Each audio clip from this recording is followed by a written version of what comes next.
We are live! We're live on location at what I thought was called Cask and Crate, but is in fact called Cask and Cleaver, which I must admit is a much better name than the one I invented.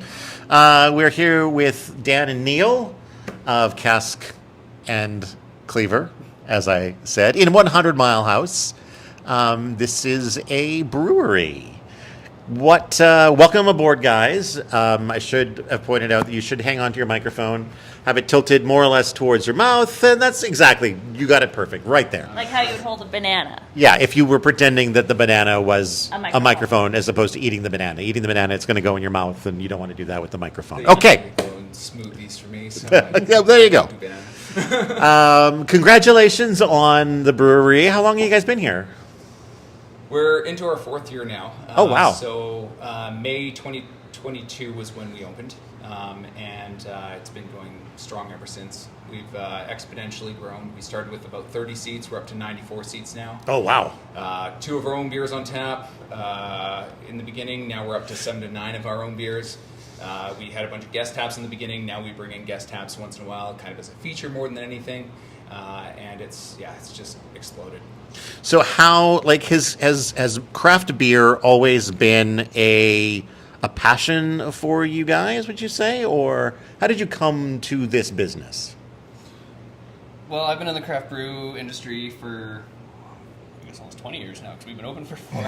I spent most of my child life working, in high school, working for Dead Frog Brewery down on the coast before we moved up here. Wow, okay. So I worked my way through there, working in production supervisor, delivery driver, ended up helping them make the move into Langley, and then brewed for a while, and moved into production management. So I kind of worked all the way through the whole back end of a brewery. Wow, yeah. And then we moved up here 5 years ago, I guess, and this place came up for sale, and we decided to buy it. So I've been in the industry for a very long time. Didn't realize how passionate I was about the industry until I left the job at Dead Frog and then moved up here and then wasn't in craft beer anymore because we didn't move up here to buy a brewery. Yeah. So yes, I guess passion for craft beer is definitely my thing. It's become a passion for myself. My background was much more in corporate. I was upper and middle management. I bring the business skills to the team. Okay. Dan definitely brings the brewery experience, the beer making skills, all of that to our team. Sure. And for better part of 15 to 17 years, I guess, before starting this, it was mostly upper and middle management and executive level in a couple of cases, and it never occurred to me that I'd be getting into food and beverage and brewing beer. But no regrets. You've always loved craft beer, though. I have. I've always loved craft beer. Yeah. I hate certain Budweiser Coors, not to name specifically. Why? They lack flavor. So one of the things that I've been passionate about in craft beer is that you can create flavor, and you can deliver flavor in a way that is unique to your own style. And we do that through hops, we do that through real fruit, we do that through the passion that Dan has for fruited beers and sours. It's very much become something that not only do I enjoy, but it's something that I'm proud to deliver. Yeah. Yes, flavor is strong in a good way.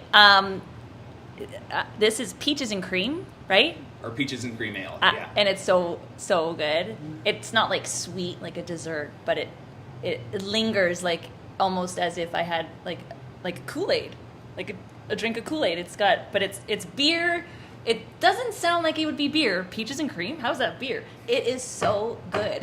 Like, really. And this is a blueberry limeade sour. Yeah. I believe, right? Yep. Yeah.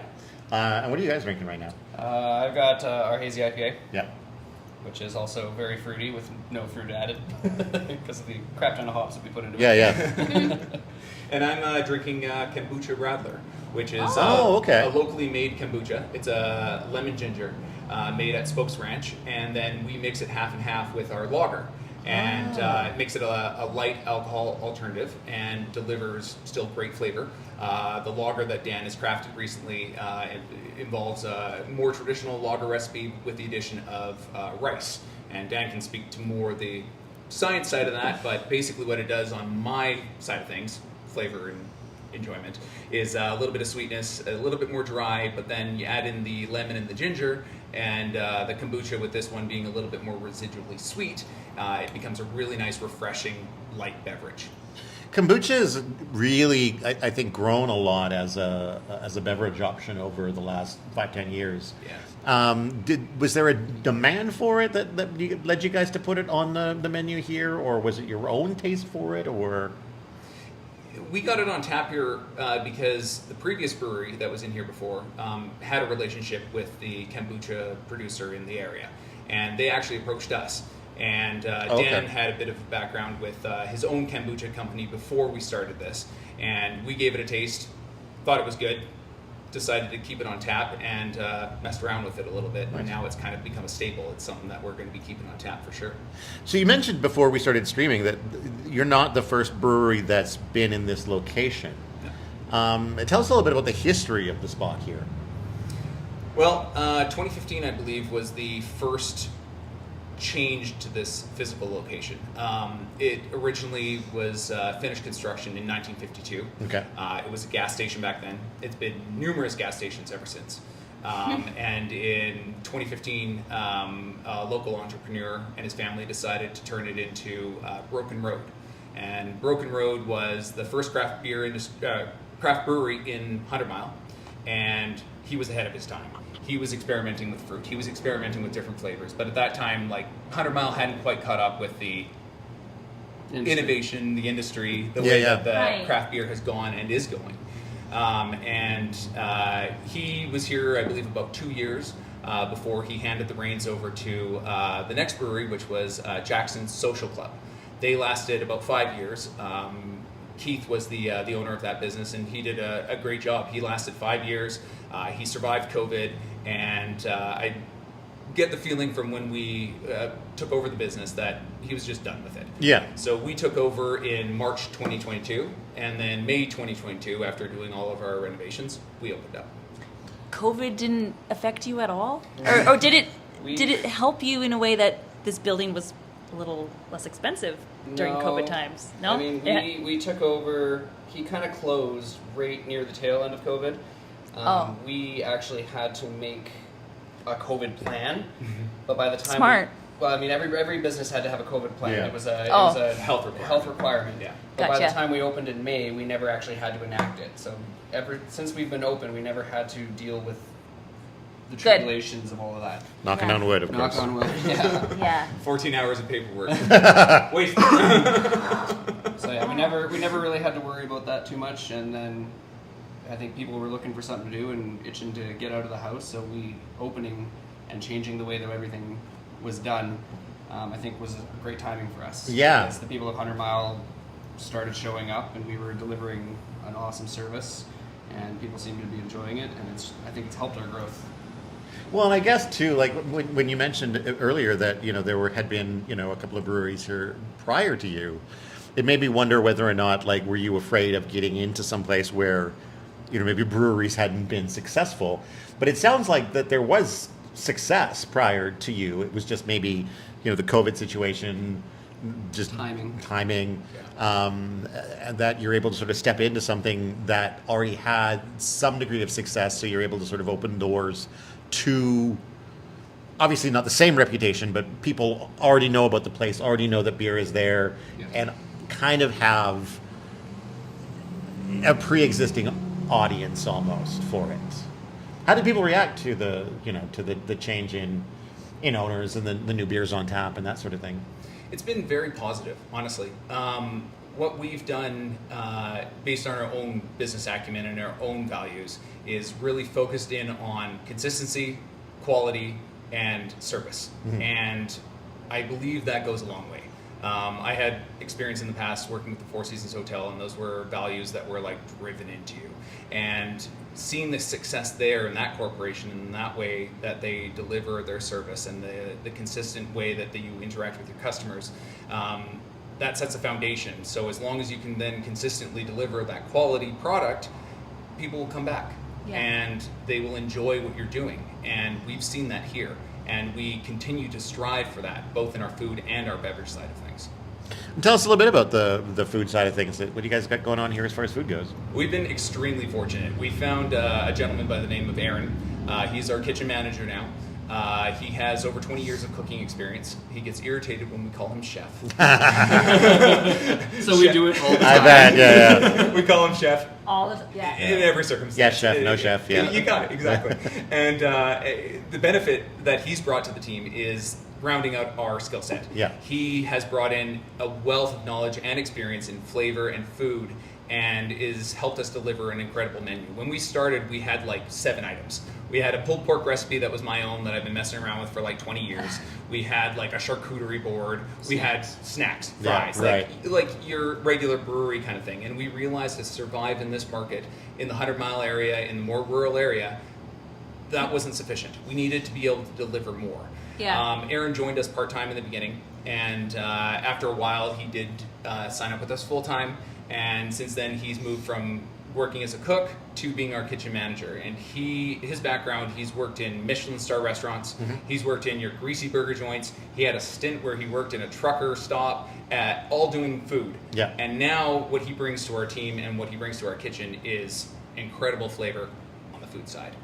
So Does he take in consideration what the flavor of the drink is? So, like, if someone orders this, oh, I know a meal that would go great with peaches and cream. Does he kind of? He's more quick to about make that? those recommendations than we are. We Yeah. have our personal preferences definitely when it comes to beer, but again, we're more beer focused. I've been more an enjoyer myself, and Dan's been more of a beer smith. So like Beersmith. I like that. I love that. Did you have to go to? I guess you didn't. Did you have to go to school? It's You all can- like learned on You through can your go years. to school. Like there is a couple of different places. I mean, you could always go to Germany and get like a crazy master's degree, but Wow. definitely haven't done that. And then even locally at Quantum Polytechnic, they've got a brewer's diploma. I think it's a diploma in Really? 2 years. It's a Wow. it's a 2-year course. A lot of it focuses on business management of a brewery and brewing and some of the science behind it and stuff. But I haven't done any of that. I've pretty much Nothing wrong with that. I think No, there's a no. lot of power in being self-taught. And, trial and yeah. error, learning things. I mean, Totally. there's definitely some things that I could learn some more into the science side of things. Yeah. But as far as crafting recipes and making beer, a lot of it's trial and error. You Right. know, thinking of a flavor and trying to figure out how to do it. And sometimes it works great, sometimes it doesn't. And Yeah, you just how- kind of gotta. What inspires you to think of peaches and cream? we have a whiteboard in the back, and we seriously throw stuff at the wall. we'll sit around like Nice.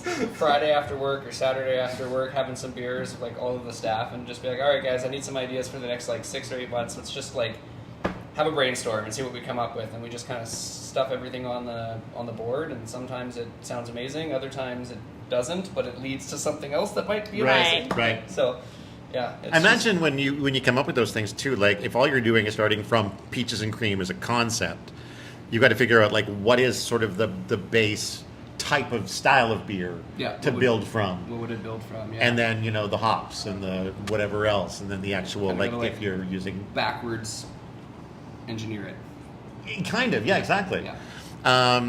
Is that a fun process Oh, yeah. for you? That's the most fun part. Yeah? All the other stuff is just work, but all the the art part of it is coming up with the recipes and the flavors and Right. figuring out how to do those flavors in the best possible way. That's the fun part. On average, how much sort of finessing does it take from your first attempt at a flavor to the one that you're happy to serve? Depends. It depends on the beer. I mean, so far I haven't had a lot of misses. Yeah. I mean, like there's some beers that have been crazy popular, like our strawberry cheesecake sour. That sounds our amazing. Our pineapple vanilla sour. Like those are probably our 2 most acclaimed beers, I'd Yeah. say. Really?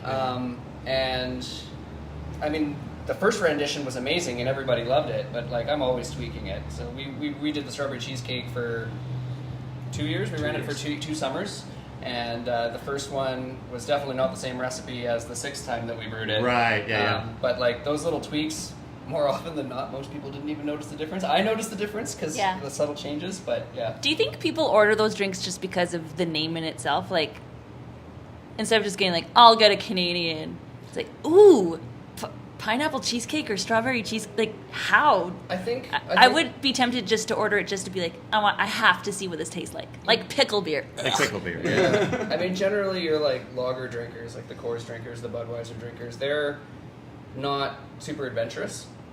So sometimes we can. No kidding. So sometimes we can convince them by giving them a little taste and try to turn them Yeah. towards it. But That's what you did. Exactly. Yeah. And then we do that all the time. You know, I like lager.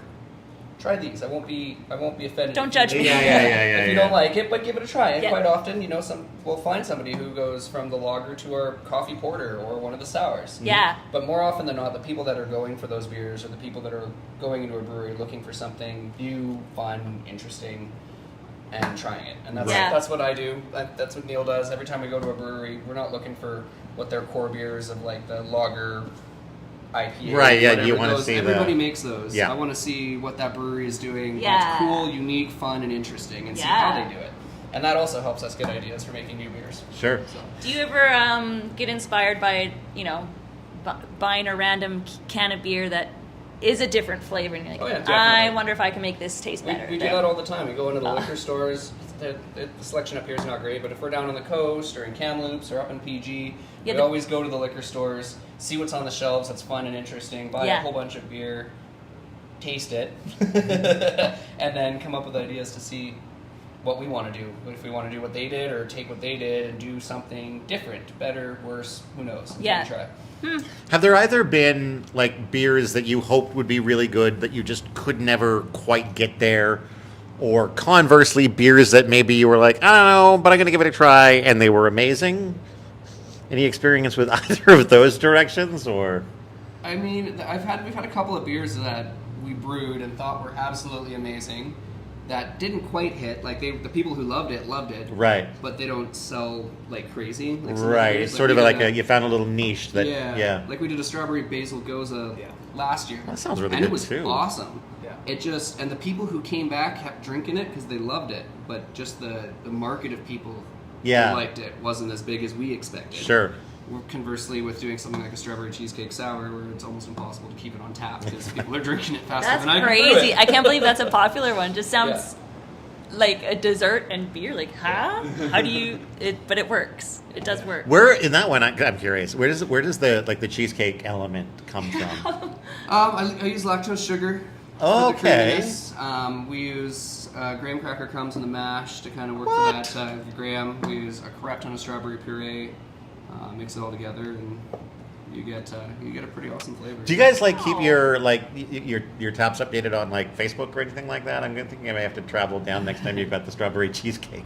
We try to keep our taps updated as best as possible on Untapped. Yeah. Okay. Sometimes in the summer and on our website. Sometimes in the summer season we're super busy and we run a really small team, so it's not necessarily perfectly up to date. But we're getting better now that we've hired another full-time employee and having a little bit more time to work on some of the other back-end stuff. Yeah. Has it been challenging in some place like 100 Mile where I suspect there are probably a certain large portion of the population that is like the Budweiser, Coors, that kind of thing? Is it a challenge to sort of, cater to that side of things? I would say that with a just about 70% success rate, people that walk in the door that have ordered a Molson or a Budweiser when they've come to the bar, our response is generally, well, we don't have that here. Yeah. We make our own beer. But here, try this. A Budweiser is a lager. This is our lager. And I'd say 70% of the time they go, that's good. I'll take one of those. Yeah. So we proudly say that we have converted some Budweiser drinkers. Nice. That's something to be proud of, I think. There's a serious following there, but it's not to replace Budweiser, because if you're a Budweiser drinker, you enjoy your Budweiser. At the end of the day, you come in and you enjoy our lager. Yeah. It's about the craft. It's about the flavor. It's about the product and the enjoyment of a beverage, rather than just like what you would drink every other day. So It's a treat. it's a treat. Yeah. Yeah. Yeah. That's a very good way to put it. Thank you. I thought of that myself. Must be the beer talking. It must be. Do they often come with is it a matter of the craft beer people come in and then they drag their Budweiser friends with them, and then the Budweiser friends are like, I have to get something. Yeah, Sometimes. you get that sometimes. Yeah. For sure. And you get the ones that are the Budweiser friend that's come in with the craft beer guy Yeah. and is now bringing his Budweiser friends Oh. or his wife or something. Right. And like, here, you have to try You this. got to try this. That's good. I mean, word of mouth advertising like that is sort of I think the best that you can Your really first- hope for. It's the single best form of marketing that we've found since we've opened. Yeah. In is this word of area. mouth. In this area. Yeah. Of course. We tried in the beginning all your traditional methods of marketing. We were heavy on the social media. We were trying out the radio stuff. We were trying out the newspaper stuff. And we got a little bit of traction. But like the dollars that you're putting in there, we were finding the return on investment was very low. Yeah. So we focused more heavily on the experience, on people coming in and the experience that they were having here, that hopefully then they would talk about that on the outside. And it takes more time, but we believe that's why we've continued to see growth, why we've continued to see success. More genuine and authentic that way. I think. It is. And Yeah. up here, that goes a lot further than Absolutely. any other yeah. type of marketing, any other type of media. People up here, they don't care about like your newspapers and your radio and stuff. They listen to it; it's background noise. They read the paper; it's fine. But when their neighbor tells them something. exactly, and they're having a conversation on their back patio over a growler and a glass of our beer, and they're like, "Here, you have to try this. Oh, that's really good. Yeah, I got it from this place. They have great food too. I thought they just did beer. No, they do beer and food. Oh, I have to go check that place out." And we get a lot of those stories coming in from people that are still to this day coming in saying, "I didn't even know you guys were here. My neighbor told me this stuff is amazing. Thank you." We get people that come in and say, we didn't even know there was a brewery in 100 Mile. That was We're like, we're the third brewery that's been in 100 Mile. that was me last year, I think, when we were actually driving up to Williams Lake to do a stream up there, and we were passing through 100 Mile, and I was like, "Holy crap! There's a brewery in 100 Mile." Swore. I think crap's okay. Oh. And I Fired. was surprised and excited because I knew like I was gonna reach out to try to do a stream with you guys. Like, one of the things I kind of love about living in Kamloops now is that we have multiple. Like, we only had the Noble Pig when I first moved there, and now there's like 6, 7 different breweries to Some choose really good from. breweries Yeah. down there, Yeah.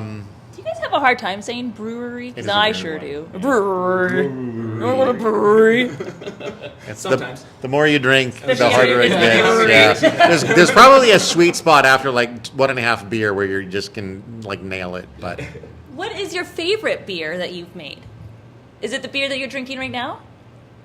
Is it? Am I asking too many hard questions? No, it's hard. I mean, they're all so good. It's hard to pick the favorite. Yeah, yeah. But yeah, the hazy IPA. I've been tweaking this recipe for 4 years, and I almost tweak it a little bit every single time I brew it. And I've almost got it to exactly where I want it. And it's probably one of my favorites, other than maybe the strawberry cheesecake sour. I mean, but how rewarding is that for you? Because you literally made that. That's Yep. your baby. Yep, feels good. That's Be proud. I would be proud if I were you. Yeah. I've always been a dark beer person. Our coffee porter has won us 2 awards. I go back to that one frequently. That is like my fallback beer. I enjoy the new brews and the different brews and the different versions of the hazy that Dan puts out. I enjoy them. Yeah. I probably end up drinking more of them than I do drink of the coffee porter. But when I want something that I know I'm going to sit down and enjoy and be comfortable with, it's our coffee porter. And our coffee porter is Endrimnir's coffee porter. The background on the word or the name Endrimnir is Sorry? Endrimnir. And Dreamier? It's a Norse word. He is the Norse chef of gods, and that's one of our core beers. It's won us 2 awards. It won us the first place at a People's Choice Award, and then it also got us a second place. The time that it got second place, it took second place to our first place award. oh well, there you go. If you gotta win second place, it's always best if you also win first place. Yeah. Wow. It's a great beer. It's one that unfortunately we don't have it on tap at the moment. It's been replaced with our chocolate raspberry brown ale. You guys tasted that one. It was good. It was just not my thing. That's fair. But, yeah, you tried it. I did. It was very good. Yeah. It's a beer that's we get our coffee locally. It's from Gold Rush.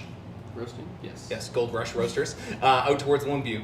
We get their freshly roast coffee. It goes into the brew, cold steeped, and then we use a little bit of caramel to mellow out that little bit of black coffee bitterness, and it continues to do well. It's more like an iced coffee in beer form. It definitely has like your nice porter notes. It's got those like chocolates and those malts, but it's a consistent beer that hits a really nice spot in the coffee beer world, and I like it for that because I like coffee and I like my coffee black. And why not? It just Why not marry these two things together? Yeah. Where do you guys get your water from? What's the water source for your beer? Well, the water in 100 Mile is absolutely atrocious. Yeah. We found that out very early from having to dump a couple of batches of beer, thinking they'd gone bad because the water profile had changed so drastically from the one brew that when I went to brew it the second time, it didn't even taste the same.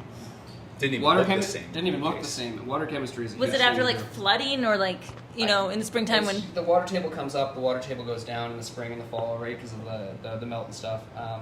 So we quickly realized that we needed to rectify that. Yeah. And we bought ourselves a commercial RO and water softener with a 200-gallon cistern. So we basically have pure water for all of our brews, which I think has a really big impact on the quality of our beer. I would bet, yeah. Because then I know I have a consistent water portfolio to work with, and then I can add onto that to get it exactly how I want it. And it's always consistent every single time. Even down in bigger city centers, your water portfolio will change a little bit over time. And having to take a test for your water sample to get the actual numbers that you need is not cheap. Yeah. So it works. It was a bit of an investment, but it's definitely taken our beer to the next level, I think. Oh, I bet. Like just the word consistency is absolutely, like if you can't depend on whether it's the water, whether it's the hops, whether it's something else being consistent, how can you know what the flavor is going to be at the end of the day? We a couple of years ago we were doing some breweries in sort of Penticton and that sort of area, and one of the things they talked about, they were good times. Was how they had a particular beer that they brewed every once in a while, and then all of a sudden the hops that they used were no longer available. So now they had to suddenly try to recreate that flavor profile with different ingredients, and I would imagine that's got to be challenging, like when you don't have access to that kind of consistency. Yeah, it'll never be quite the same. Yeah. But I mean, I guess to an extent that's probably true of any beer that you're making, like even just seasonally, I would guess that like the hops are maybe slightly different from one year to another, right? Yeah, there's definitely differences between the seasons. Not massive differences. Most people probably wouldn't notice the difference unless there was something crazy going on with the growing season compared to wildfires. Yeah. Does that have a big impact? For us, no. We get our grain not from BC. We get our hops not from BC. So in areas where these products are grown, there's pretty consistent growing climates, and they're pretty isolated to their regions. And sometimes you do get something anomalous, like sometimes there's a drought or something, and that can affect production. But it won't necessarily, or at least in our experience so far, and in Dan's experience in the past, it hasn't dramatically changed the flavor of a product. Nice. Very nice. I do this when I draw a blank on what to ask. Well, you've been doing such a great job. I'm thank just you. counting sheep right now. I did have a thing to ask, and then it just left my brain. Have you had... No, my turn. I remember now. So the last stream we were at a Cindy Faulkner's place, and she's a potter. And I asked her, does she ever have any happy mistakes? A mistake that ends up being like, ooh, a good thing. Creating beer, do you ever come across happy mistakes? Like Bob Ross, you know what I mean? A happy you mistake. accidentally spill something in your beer, or, oh my God, I dropped my tuna sandwich into my beer, and now I've made this amazing strawberry cheesecake tuna sandwich beer. This is an example. Not to this date, I don't think. No. I'm pretty structured in the way that I Good. make my beer. And I mean, sometimes it doesn't turn out the way that I expect, but that's usually just because it just didn't turn out the way I expected, not because something strange or weird happened. You got to be really careful with sanitation and everything with the beer, so having For sure. accidents quite often ends up with Fines. bad beer, Right. confections and beer, Yeah, healthy yeah. beer, that kind of stuff. So But if the beer flavor doesn't turn out the way you wanted, did you end up liking it anyway? I mean, I guess we did Valkyrie's Vacation when we first Yeah. opened. And, I was doing our Raging Red Ale, and I think that was because of the water. This was before we got the RO system. And it was supposed to be our Raging Red Ale, and I did everything exactly the same as I'd done the brew before. Yeah. And it was not our Raging Red Ale. Yeah. So I put a whole bunch of fruit in it and made a tropical session ale out of it and called it Valkyrie's Vacation, and it was amazing. See, there you So I guess go. that's a happy accident. Yep. That's a happy accident. Yeah. That was another question I had. Is like when you're finished with the general brew making process, and you have that beer there, and you're like, oh, not really what I was hoping for. Is there much that you can do to fix that at that point? Kind of depends. Yeah. Yeah, I mean, you can always pivot. You can always do something, change something, add something. You can't take anything away. Yeah. But, I mean... But like could you like ferment it further? Do you add like certain things? I mean, Like you could add any kind of like post-fermentation flavoring, like cold steeping coffee, putting Right. mint, doing basil, putting some fruit in it, like... Yeah, you can kind of pivot and try something different if it didn't quite end up the way that you wanted.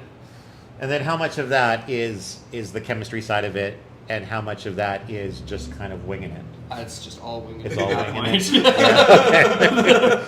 The chemistry point is at the beginning before you ferment. When you Right. once you get to the end, it's a crapshoot, and then that's just winging it to see what you can make happen.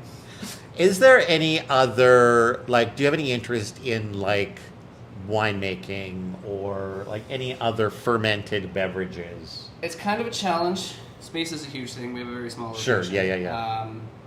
Not so much wine, not so much mead or cider. I think it'd be kind of cool. We see a lot of breweries that have done it, getting into distilling, Okay. craft distilling.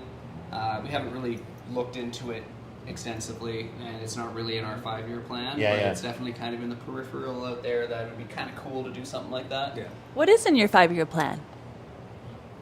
Sell a lot of beer. Basically, Nice. we want to get to a point with what we have here that it's stable. Yeah. We continue to see growth, as we've discussed before this, with like the expansion of the patio, with adding new seats, with upgrading the kitchen, upgrading the brewery. There's always this growth. We want to hit a point where we can kind of stabilize and then focus on getting the business to a point where it can run smoothly, and we can take a little bit more of a step back from the frontline operations. Sure, Because yeah. right now we are owner-operator. We're here the days and hours that we're open, and we're here the days and hours that we aren't. So it's getting to that point, and we're entering, like I said, the 4th year, and we've got to readjust, and we need to sit down probably in the fall when we'll actually have a chance to talk about it again, and readjust for our next 3 to 5 year plan. But we're entering the 4th year, hitting towards the 5, and we're ahead of where we had originally planned. We've hired people on first 2 years ahead of schedule, and now 3 years ahead of schedule for for Aaron and for our new kitchen person. Nice. And there's this constant shift that you have to make in creating a business as owners and operators. So the goal on the 5-year plan at this point is definitely to be stable, to achieve a place where we are not needing to be here as much, and we can start handing off some of the reins, and then we can focus more on some of the back-end business stuff and maybe reduce our work week from 80 hours to 60. For sure. Slacker. If you don't mind my asking, what was it that initially brought you to the region? Well, my mom moved up here in 2017, Yeah. just after the fires of 2017, and my wife and I came and visited her as often as we could, living down on the coast and the chaos down there, and we fell in love with it up Yeah. here. Talked about moving up here for a few years. Never really pulled the trigger on it, kind of didn't want to move away from the hustle and bustle of the coast, away from all of our friends, and then COVID happened. Right. And we weren't allowed to go anywhere or see anybody, and it caused my wife and I to take stock and go, wow, like, we love our friends and we love the amenities, but like, we were good being locked down and Right. kind of doing our own Right. thing.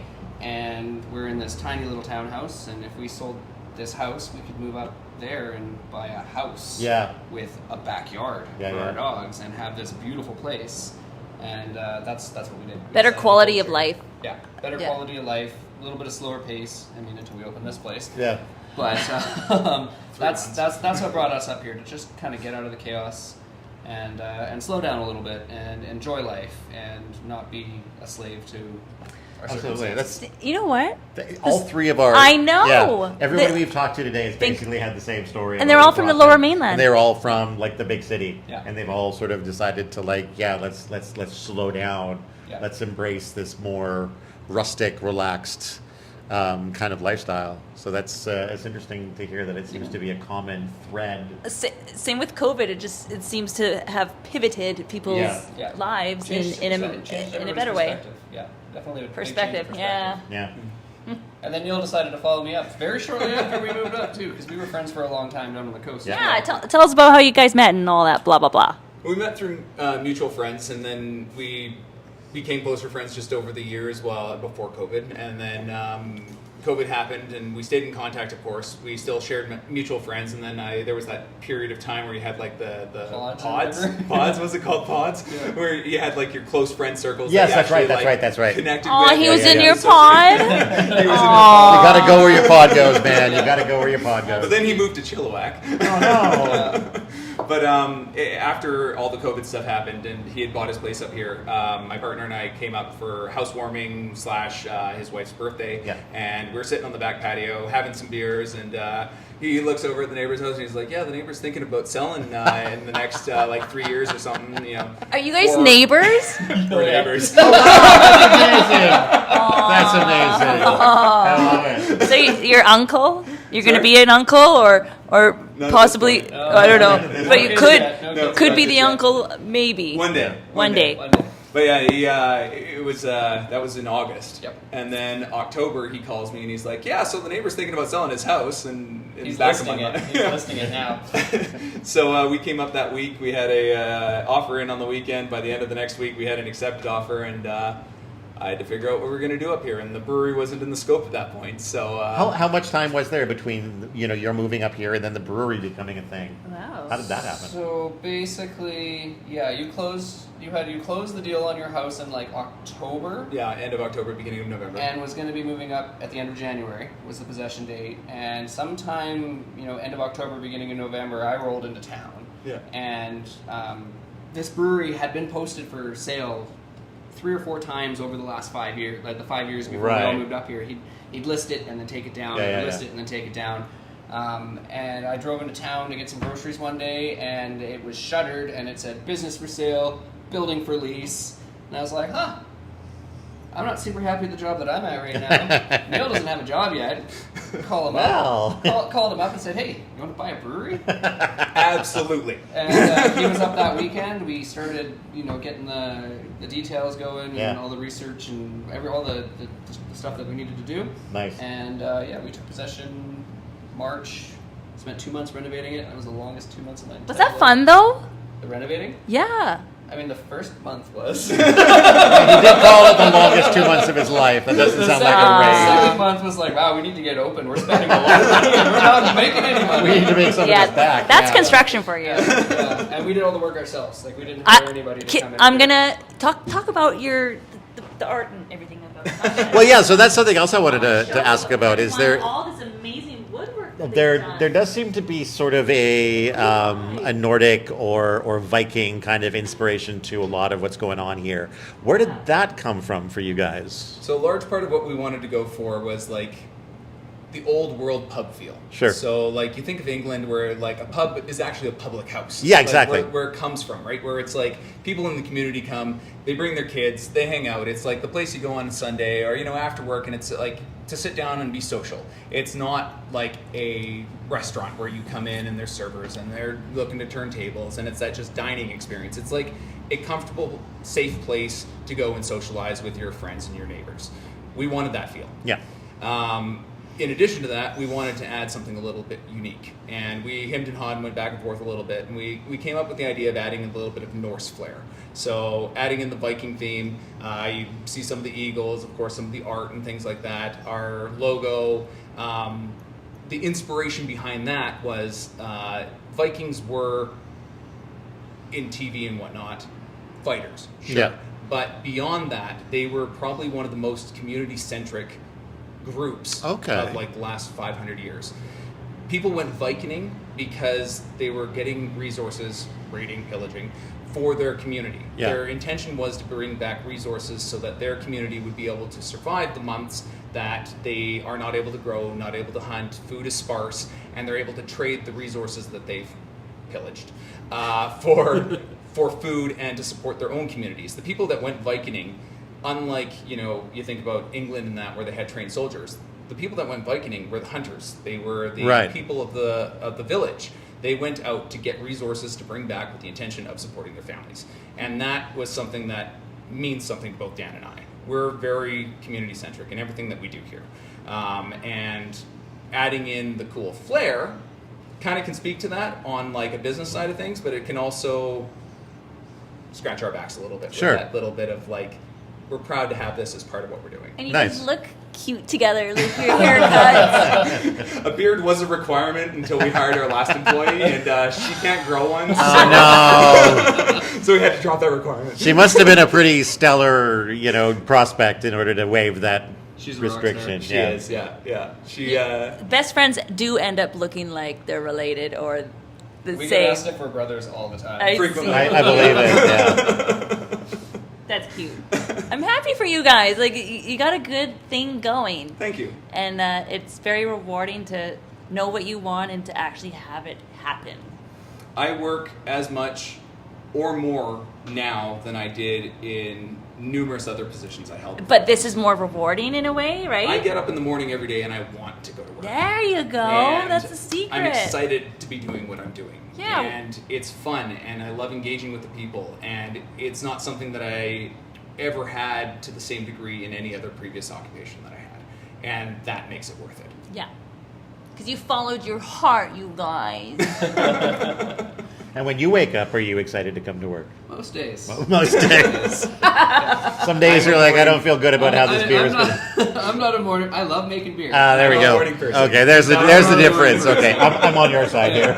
And I mean, since we hired our new employee, we hired her for the kitchen. I was in the kitchen most of the time. What's her name? Lorna. Lorna. Hi, Lorna. If you're watching, Lorna.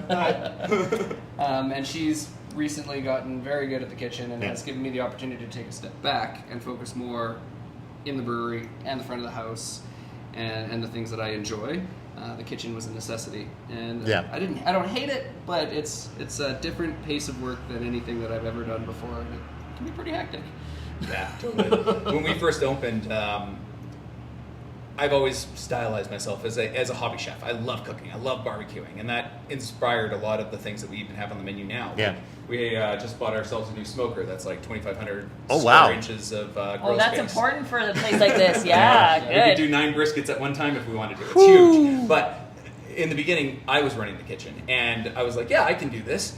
And at that time, we were a fraction of as busy as we are now. Yeah. And I had no commercial kitchen experience whatsoever.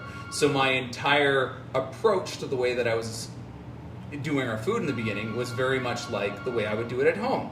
Except when you've got 20, 30 people coming in for lunch, that doesn't work. So it was not a fit for me. Yeah. And that's why Dan stepped into it. Dan is really good with the production and organizing and triaging things with Efficiency, yeah. exactly. Yeah. That type of efficiency is something that Dan excelled at, and eventually he took that burden off of me, and I got out of the kitchen and ended up more in the front where I engage with customers and I enjoy But she does very well. for the most part. And maybe engaging with customers isn't your forte, or? It depends on the customer. I feel that. I'm great with the good customers. The not so great customers, I go, oh, you should talk to this guy. Yeah, it's funny how that works, isn't it? Neil, it's your problem now. Has this turned out to be as far as the real estate goes, are you happy with the location beyond just the fact that this was what was available, or in retrospect, do you think a different location might serve you better, or? Honestly, it's probably one of the best locations in town. Yeah. Yeah. Being between a couple of gas stations and across from Tim Hortons, they're the Right, yeah. three busiest places in town when people drive through, and Fair then enough, they get yeah. to see that we're here. Being right off the highway makes it really easy to see us. The only thing that I think is going to become an issue in the next couple of years is the building's not big enough. Yeah. We're very quickly outgrowing our footprint here. A big part of the patio add-on was. I was gonna ask, did you build the that. patio because Yeah. it just got? Yeah. Especially in the more fair weather months. As soon as people start traveling, as soon as they start going camping, coming up to their cabins, our business increases. Yeah. And it just, it's part of the peak season. And it became necessary to have that additional seating because our inside seating allowed us, with the most recent change, was to be 50. And now we can do 94, as I mentioned before, but we can put up to 78 outside. Oh, wow. To a maximum of 94. So we want to emphasize more of our patio seating in the summer because that's where people want to sit. How often does it get that full? Not yet. Not yet. But you got to come down. I mean, what was it? July? That was July long weekend. Canada Day. Canada Day weekend. yeah. We were pretty full. I don't think we were close to the 94 capacity because people weren't really sitting inside, but that patio was full. Yeah. I have a segue. Oh. Because of the previous stream we were at. Oh. What sort of events do you guys have here to bring in new customers? Do you have, I don't know. So it's interesting that you mentioned Cindy. Oh, is it? Did she bring it up by chance? She may have. That's Cindy. Yeah. Oh, Cindy, yeah. So what we have done since the Cindy. beginning. Hi, Cindy. What we've done since the beginning is, again, in the spirit of supporting local and the spirit of supporting community, we've brought in local crafters, we've brought in local artists, and we've given them a space to share their craft. So we've done, paint nights, we've done pottery nights with Cindy. We do these events where they come in, we give them the space, they sell their tickets, they manage their own event, and we don't charge them anything. We Right. want to give them a space to support them. So the money they make off of their tickets is their money? Is their money. Yeah. Oh, And that's so nice of you. Sometimes honestly, we don't make any money off of it. Sometimes people come in and they might just get a beverage, or they just get like a side of fries or something, and it ends up being a relatively full house, and we're not making any revenue. That's not the point of doing those events. The point of doing those events is to support local, and then also get exposure to people that wouldn't necessarily have come in here. Yeah. And that has happened time and time again since we opened. With the paint nights, with the pottery nights, we did a fly tying session. We've done all kinds of different events. We have That's trivia so- nights that we run in the fall, winter when it gets a little cooler and people aren't out and doing things as much, not wanting to sit on the patio. Those events give us that additional exposure, and that again, tying back to the word of mouth, that kind of exposure is worth so much more than not making a daily sales target. Sure. Something I'm like that. I'm kind of brainstorming, but I don't know. Like, are there Viking crafts that you can make or something? Like, You'd have can we to make find it somebody who- Viking theme? Who'd be willing to do that? Like, again, we don't run the crafts. Like, Yeah, we right. find the local crafter to do it. So, I mean, if there was somebody out there, we talked about somebody about doing a mead making workshop. Right, that'd be interesting. Right? So you can't actually, make the alcohol, but we can get the person to do a workshop that shows you how to get it all the way up to the point before Right. it's alcohol. And then you bring it home Take it and- home and then put the yeast in it. And then, something like that would be really cool. So we've been kind of trying to find somebody who'd be willing to do that. But other than that, yeah. I mean, we were always open to anybody to approach us if they've got some cool ideas and they want a space to try to do it. Yeah. Well, that's for all of you out there listening. If you've got any crazy, crafty ideas that you want to Sock maybe, puppets? I would love that one. Maybe. Sure. Yeah. Viking sock puppets. Yeah. Sock puppets with a big beard. Yeah. So I drink my beer, not that it's a race, but I finish my first and I win, so... After you told us that you don't really like Not that it's a race, but I win. But anyway, I drink it so fast because I just love it. Really, I do. I'm not just saying it because I'm on camera. I really like it. Peaches and cream. Are you going to ever, bottle your beer and sell it? Would love to. Yeah. We were seriously considering doing that this year instead of the expansion project that we did with the patio. But went down to the Craft Brewers Conference in October and got a very, what's the word I'm looking for? dark impression. Stark impression that Good word. Gotta look it up. the wholesale industry in the craft beer scene has shrunk significantly for sales. Really? From every single brewery, we were seeing about like a 30% shrink in sales for wholesale.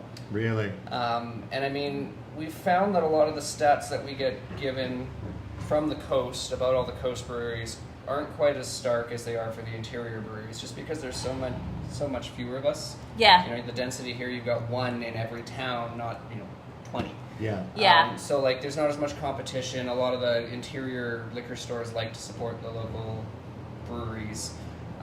But we decided to hold off for another year or two and invest in our location and expanding our capacity. 100% we would love to get it into cans though. What would the first beer be that you bought? Strawberry cheesecake. That's strawberry the cheesecake number sour. one? Yeah. That'll be the first beer that we put into cans. I want to try when we that get now. there. The hype is real. We had people traveling from Prince George or Kamloops to Growler Wow. for the strawberry cheesecake sour. There was actually a gentleman that came up here, and his girlfriend, who was telling us he was going to be proposing to. He gave us a story when he came up here. But his girlfriend saw our post on the strawberry cheesecake sour on Facebook, told him about it, and he drove from Kamloops up here just to get a growler fill to bring back to her. So he's like, whatever, 2.5 hours up here, Yeah. get a growler fill. Thanks, guys. 2.5 hours back. She better said yes. She loves strawberry cheesecake. Yeah. I don't know. We never heard the end result, but I mean, he was very much into. He knows how to get good points, though. He knows. Yeah. I would. Wow. I would maybe make the drive for that strawberry shortcake. Yeah. I think I would. Well, I just want literal shortcake With strawberries. because now I got a buzz. There you go. Shortcake. We're getting near the end of our hour. Is there anything that we haven't touched on yet that's like important to you guys that we should talk about? We have our anniversary party. So again, Oh, yeah. in the spirit of community, we put on an event every August, and this year it's going to be August 16th. The event is free. It's family friendly, and we bring in local musicians. We bring in local crafters. And we raise funds on the day to support local charities. Fantastic. And what we are doing this year, we're going to have a mini golf putt-putt thing going on, put on by Mile High Bounce, or 100 Mile High Bounce. Yeah, Mile High Bounce. Kyle, he's started this up in the last couple of years. He's doing a great job. And part of the proceeds from that are going to be donated alongside Dunk the Owners. Dunk the Owners is something that we started last year, and it's a dunk tank. Yeah. And we go up every couple of hours, and people that are here get to throw balls and dunk us amongst other owners. We try and encourage them Do you together. get dunked in beer? No. No. That'd be No. a waste. I know. That'd be shameful. I know. But it would be it would be appropriate. But you're right, it would be a shameful waste. But yeah, we None of it's Budweiser. if you donate the Budweiser, we'll do it. Yeah.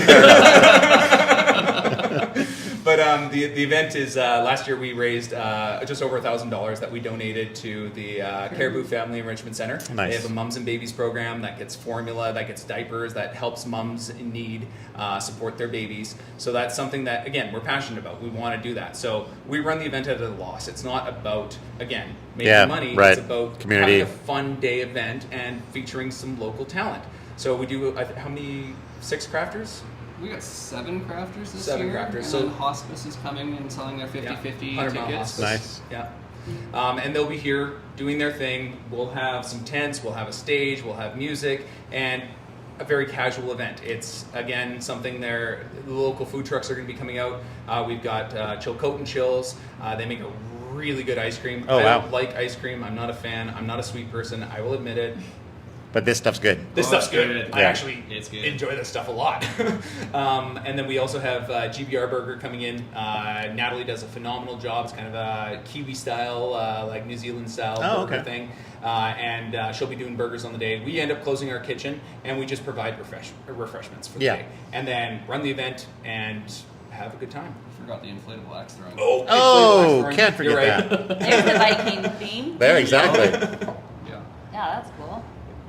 Anything else coming up in the near future worth talking about? Are you thinking about expanding to like Kamloops? It was in the cards at one point. We were seriously in the process of purchasing a brewery down there. Really? If we wanted to expand to another market, it would probably be Kamloops. Why? It's close enough for us to be able to get down there. Yeah. Yeah. Especially with starting a business, that first 5 years is you need to be hands-on. Yeah. And if we did something down in the coast or in Prince George, then Yeah. it just takes us Too far away, from yeah. the family. Yeah, your poor wife. Kamloops, you can bomb down there for a week, come back for the weekends. Like it's close, and that's proximity is a big thing. And honestly, there's a few breweries there, but it doesn't feel like the market's quite fully saturated. Yep, fair enough. Especially if you can get something into different. town and do something different and deliver that experience Yeah. and that quality that we're doing here. Yeah. I think it would be a good space for us. I'm sure the strawberry cheesecake would sell real well. Oh yeah, I'm It'll sell sure. well anywhere. Yeah, right? Exactly. Do you know of any other place that has the same flavors that you guys hold? No, not Nice, not the good. same. I'm glad you're- There's always breweries that do interesting things with fruit and stuff like that. I mean, a lot of what I learned from Dead Frog, and they do a lot of Yeah. right, and that's where I learned my passion for all the crazy, cool, fun fruited flavors and For all that sure, stuff. yeah. But we try to like not make flavors that are being done everywhere else. We want to try to keep our products unique. Yeah, I bet. Yeah. And different, so it's not like you're doing That's the same, draw. Oh, they did this beer. I'm going to do that same beer because it's really good. I mean, we want to try to find ways to make it so we're doing something that's not on Yeah. the market. Yeah, even if you're inspired by that, Yeah. you're going to find a way to put your own spin on it. 100%. Yeah. Yeah. It's all about that. That's the fun, right? I don't want to copy people. I Yeah. want to have fun and create something cool. Something that's Yeah. never existed before. That's really hard these days. Yeah, that's true. I That's think true. that's why that strawberry cheesecake sour hit so hard because there was never anything else on the market that I've seen. I mean, Yeah. that's not to say that it hasn't been there. Right, exactly. You just, it's impossible to drink every beer that has ever 100%. existed in the world. But yeah. Anything else we should chat about before we wrap things up? Talk about your favorite color. Covered all the fun stuff. My favorite color? I don't know. Why? Talk about your blue eyes. I didn't know your eyes were blue. Oh, thanks. How long have you guys been working together? A couple of years. We're usually looking at our interviewees, though, not each other. That's fair. So that's the why there. You can say hi to your wife. Yeah. Hi, wife. Hi, wife. Hi. You probably won't watch it. Why not? Come on. It's us. Yeah, it's us. It's Todd and Kelsey. Why aren't you supporting Todd and Kelsey? Come on. Well, thanks so much for. Well, I think you're saying things too soon here. Well, I think maybe there's 2 or 3 minutes left. What do you We think? have 3 minutes exactly. Three so whole 3 whole minutes. Well, we we can go always. into a song, Only if it's song that's a in the homemade song. public domain. I like That's the other part we have to beer. remember. Beer is my friend. It makes me happy when I'm by myself. Depression settles in when you're drinking too many beers all alone. But it feels so good. in my belly. In my You guys know that belly. one, right? Totally. I'm learning it today. When you learn something new every day. That's true. That's true. For real, we have 2 minutes now. How long have you guys been on the road? You're touring turning the breweries? tables on us? Yeah, you got it. Okay. As far as like doing streams, I think 30. Well, 30 years. we've done it for 3 years. Then there was a gap year. Okay. So we started in I think 2021. Jesus, 2021, and it was called Summer Crew. So it was basically it was done over the summer months, as opposed to what it is now, which is like the summer is basically off and it goes from like September to July, August kind of a thing. They did Summer Crew, and then they did a second year of Summer Crew that we did not come back for. And then they made the change to turn it into what it is now, which is called On Location, which, like I said, runs from September to about August. And at that point, However, your favorite people here will be coming back, right, for next season? yeah, I'm sure we are. I think we've been told that. I don't think contracts haven't been signed, but we have been informed. Although I don't even know if we're allowed to say this at this point. So. Oh, well. Since What an we're awkward there. way to end a stream. On that note, ladies and gentlemen, I think I don't think NDAs have been signed, so we're probably okay. But just in case we're not, We might be back. she was the one who said it. So But yeah, so this is our second season of On Location doing Kamloops and Williams Lake and area, and we're just sort of wrapping things up now. We're just an area. You are just in. Well, but we actually are really kind of focused on 100 Mile because we learned last year that we got a lot more of a response from the businesses and the people in 100 Mile than we did from Williams Lake. And I personally have really enjoyed the people that we've talked to in 100 Mile and just sort of really appreciated the fact that it does seem to be a very kind of connected community. Yeah. Everybody is really kind of, rooting for other people and other businesses and, everybody's success. This whole idea of like, if I help you succeed, if we all succeed together, then that's a success for everybody. And that's, we get the same feeling. yeah. I mean, we'll probably be back to 100 Mile before we make it to Williams Lake. I mean, I was even joking with Kelsey, and I don't know if I should say this out loud, but about whether or not like we can complete our coverage of Williams Lake without ever actually setting foot in Williams Lake. So, we'll see. We'll see. Anyway, I won't say anything about Williams Lake, but I grew up there, so it's not always my favorite place to go back to. I have lots of bad memories there, but That's fair. yeah. Yeah, 100 Mile has been a great community, and we found the same thing, where a lot of the people around here, they're genuine. And it doesn't matter what your personal beliefs are. It doesn't matter, at the end of the day, people are going to be people. Yeah. And they're going to be respectful more often than they're not in this community. And that's part of the reason why I love living here, honestly. It is a great community. It's like I scratch your back, you scratch my back kind of vibe. Yeah. Very cool. Yeah. I won't do anything nice for you unless you do something nice for me kind of vibe. No? Yeah. That's exactly the vibe they were going for. Okay, I'm going to say it again. It's been tremendous hanging with you guys. Thank you so much for the beer. Thank you so much for taking the time to chat with us, tell us your story. Thank you. I'm shocked that this has been here as long as it has, and I just haven't known about it. I mean, my apologies for not being aware. Because I want to say congratulations on opening, but that's long past. That's long past. So congratulations on your upcoming anniversary. You guys will have to be in sometime and try some of the food. Absolutely. We started with 7 items. Now we're over 40. We've got our burgers are probably one of our most popular. It's a all beef, locally sourced patty that we do from scratch, smoked. House-made burger sauce. We got a smoked beef dip. We got flatbread pizzas. We got poutines. We got tacos. We got salads, fresh made. All kinds of good stuff. We're gonna have to make sure that we plan our next streams at a date and time that we can drop in here and consume some of that good stuff. It's a good plan. And maybe also make sure that we travel when the strawberry cheesecake is available again. When will that be available? I'm not sure yet. Okay. Not sure All yet. right. Not sure if we'll bring it back when we get cans or try to bring it back one more time before we get the canning machine.